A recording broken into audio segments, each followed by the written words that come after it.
Hello friends of Golf Course Quality Fertilizer. We're going to do another seeding video, short seeding video, talking about how to seed dead spots, right? So the other one was kind of like thin grass, how to rake some in. The other video besides that was like some just dirt holes and spots like that. This is actually where there's turf there still that died, either because of the dog urine, right? So let's talk about that a little bit. Dog urine spots, as long as they're just kind of isolated around through the yard, if you rake those a little bit and throw some seed like we're going to show in this technique, it'll pop up great. If it's like a spot where they keep peeing right off the end of the porch or something like that, where they've actually contaminated the soil, I would try it, but you might not have success if they just constantly peed there or continue to pee there while the new seed's trying to grow. So remember that. But spots like just in the yard randomly, this is a great technique for those too. Diseases, Roundup, and in this case it's actually like we're killing Bermuda or bent grass that was in here. So he used a specific spray that killed only the bent grass and not the good grasses. It's actually a special mixture I made up. Tenacity is one of those things out there that does this. Tenacity is in my special mix, but we won't tell you what's in my special mix. So anyways, but it's legal. It's just, I'm not going to tell you. No.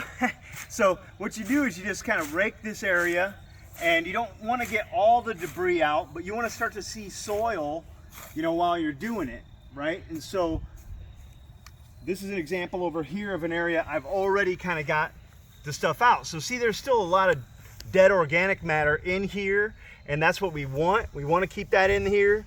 There's actually still some living good grass in here. This is bluegrass right here.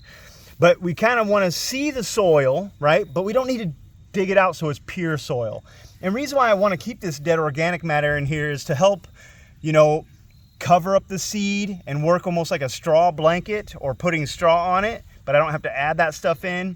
And when this stuff breaks down, it becomes exactly what the grass, the new grass, is going to desire. It breaks down into like a starter fertilizer and things like that. So it is pretty awesome. So I leave that in there, all right?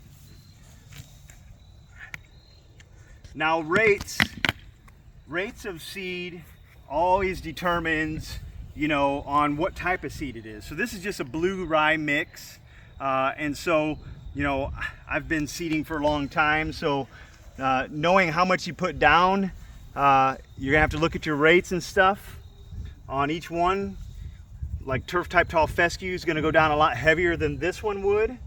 But when I throw down like a blue rye mix or a bluegrass, I try to look and see and hope that I can see one every like millimeter apart or something like that. I want to be pretty close. I'm going to add a little bit more to this one here, but I don't get too technical with it. If I seed too much, it'll balance itself out. Eventually it'll crowd some of it out and the living stuff will be there.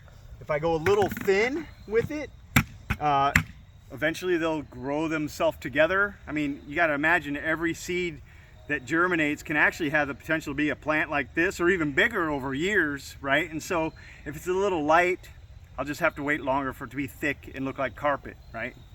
Even though it's not carpet, it's grass, right? So you do that, get the seed down. And a lot of times what I'll do is I'll flip that rake over, and I've showed that before, but kind of just get that in there. And if it's not aggressive enough because there's too much organic matter like there is here, then I'll drag that across in a few different directions, trying not to pull the seed to the edges too much. If it seems like I am pulling it to the edges, I might add a little bit more in the middle.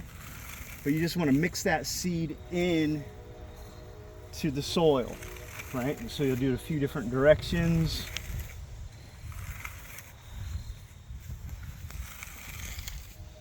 Yeah, pulling up more debris, and that's okay. And then for the most important step of it is I step it down. All right. So I've seen a lot of people do techniques, they just literally throw seed down on the ground. Don't do it that way. That's just, you're not going to get very much out of that. It's going to come up really weird. You'd have to keep it wet constantly in order for it to germinate like that. You really got to work it in the ground. And what I love about October seeding, and we have about a month left of seeding right now, but And October is not the most ideal seed time, but it's a great time to seed non-irrigated spots that you're never going to get a chance to water. So this would be a great time to do those kind of seedings in October that you're not going to be able to irrigate, right? Because the moisture will hang around a lot longer during this season. It'll at least get a chance to germinate and pop and start to grow. And then by next year, it'll be there and be nice and established. This is the second best time to seed, right? Between middle of August, middle of September, first best time. Second best is between middle of September and about the middle of October. That's the second best time to seed. Third best, frankly, is in November. Even if it doesn't come up very well, it's still better than a spring seeding. And a spring seeding can be real risky just because if we have a real hot summer, it can just get wiped out by Pythium or other things like that. So if you can avoid spring seeding, avoid it, right? Now what's also nice about seeding into areas of patches like this too, is you can just continue to mow your lawn and not worry about, you know, trying to avoid all these little spots and things like that. Just mow right over them. It's not gonna hurt a thing, especially once you've gotten in here and gotten it all tracked in and buttoned down. Give it a few waterings. I like to mow right before I do this process, so that way I can wait at least 5 days before I have to mow again. And that'll give that seed a chance to really get itself settled into that zone. And you're not gonna be blowing it and moving it all around with a lawnmower if you sit there and rake it and spend the time to get it raked into the soil and tracked into the soil. And it'll pop up really fast and it'll be good. That's how you seed a dead spot. Thanks for listening.